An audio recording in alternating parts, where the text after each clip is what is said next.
Hi everyone! In this video, I will show you how to unlock a sheet in Google Sheets. Click Data on the top menu, then select Protect Sheets and Ranges from the menu that appears.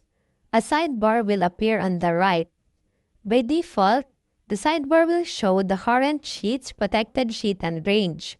But if you have multiple workbooks, you can click Show All Protected Ranges to see all protected ranges.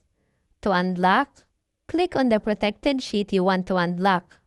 The sidebar will show the description, the selected range, and the permissions which you have set. Click the trash bin icon on the top right of the sidebar to remove the protection. A confirmatory dialog box will open. Click the green Remove button. So, that is how you unlock a sheet in Google Sheets. I hope you find this tutorial helpful. Thanks for watching.